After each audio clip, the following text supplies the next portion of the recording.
After our last trip to Anza Borrego State Park, we took a short side trip to the Salton Sea on our way home.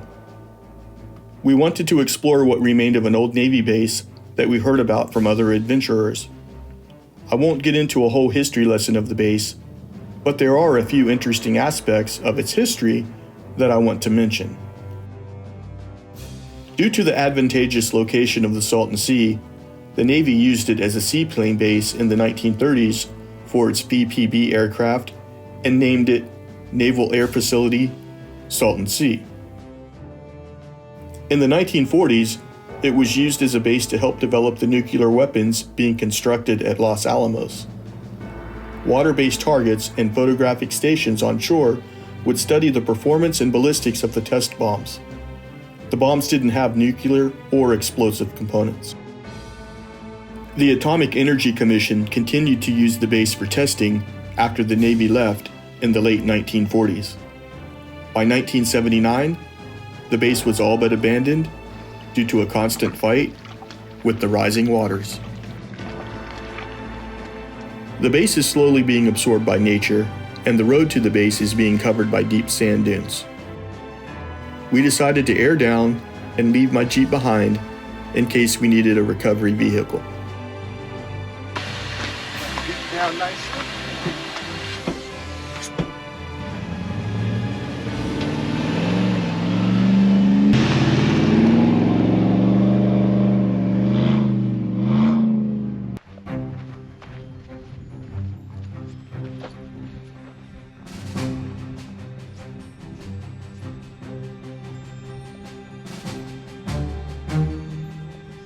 It's kind of cool up here. The sand like peaks right here, but then it goes down, so I can see the back wall. But the sand is super soft. I'm not going to crawl back there in the dark.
Interestingly enough, I learned about another body of water the Navy used for seaplanes a little closer to home.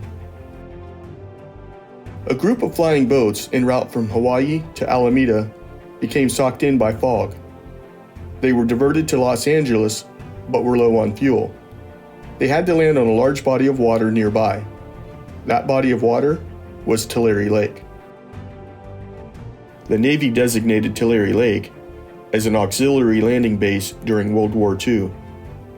The new Tulare Lake Naval Air Station was the smallest on the globe. It was quite isolated and situated on the Kings River, 10 miles outside of Stratford. It had 6 sailors, 2 tents, a generator, and a tarp, which served as an outdoor kitchen. After the airplane has been freed of its beaching gear and is waterborne, the pilot signals to cast off the tail line. Finally, the bow line is cast off, and all stations are told to secure for flight. Taxiing should be done with flaps up and engines at minimum RPM to prevent overheating. Maintain a slow speed consistent with safety and directional control until you have a report that the lower deck is secured for takeoff.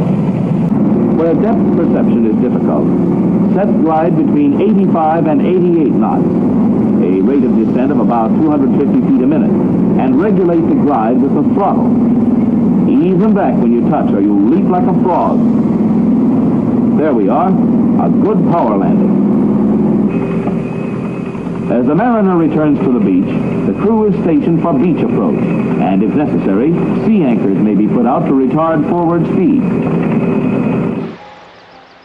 For thousands of years, the High Sierra rivers and streams ran free and eventually emptied into the San Joaquin Valley, creating Tulare Lake. It was the nation's largest freshwater lake west of the Mississippi River.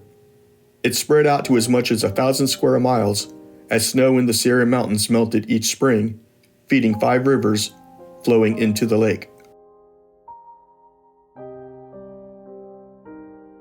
At times, towns like Corcoran and Stratford, had they existed then, would have been submerged beneath 25 feet of water, and its shore would reach the outskirts of Kettleman City and Lemoore. With the arrival of the railroad, the region was becoming an agricultural center, and farmers were diverting water from the Tulare Lake tributaries for irrigation. Those diversions expanded in the 20th century, causing Tulare Lake to gradually shrink and disappear altogether. After World War II, Pine Flat Dam was constructed and blocked the Kings River, the lake's major tributary. Levees then channeled the natural flow of water. Once dry, the lake bed became the site for agriculture and immense cotton farms. However, every few decades, nature reasserts itself, piling up so much snow in the Sierra Mountains that the dams and levees are unable to contain the Kings and other rivers, and Tulare Lake is recreated.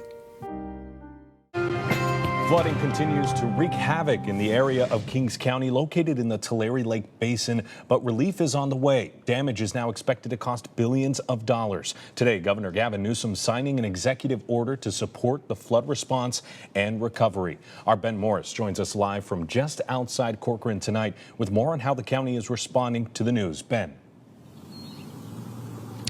This right here is an area in dire need of help. We were here just days ago and the water has risen significantly. Floodwater has started to pour in past this broken levee, now threatening this roadway here, and it's really like this almost everywhere you look out in this area. Executive order signed by Governor Gavin Newsom aims to immediately support relief efforts in the flooded Tulare Lake Basin. It suspends some regulations protecting fish and wildlife to expedite the needs of diverting floodwater, removing debris, and repairing levees, and does much more. It opens the doors, it cuts a lot of red tape, it suspends regulations, it allows for our officials to be able to manage this quicker. Richard Valley represents District 2 in the county, including Corcoran and the miles of farmland continuing to take on water. These images show the impact of the reappearing Tulare Lake. We've sent our loss damages to the governor's office 2 days ago. We're currently estimated at $1 billion in losses today. Multiplier effects bring that to $2 billion with loss of wages, jobs, the trickle down. So this right here is positive. Valley has publicly asked Governor Gavin Newsom to take a trip down to the county to see the damage for himself. We want to show them the levee system that doesn't only protect the city of Corcoran, but those 2 state prisons there. We're asking him for $5 million in state funds to help us build on top of the current levee, raise that wall 2 more feet. So come summertime, when it's going to be scary, that levee is going to be there to protect this community, hopefully. We did reach out to the governor's office to see if they'll be making the trip down here to survey some of the damage, but we're still waiting to hear back. Reporting live in Kings County, Ben Morris, KC24, local news that matters.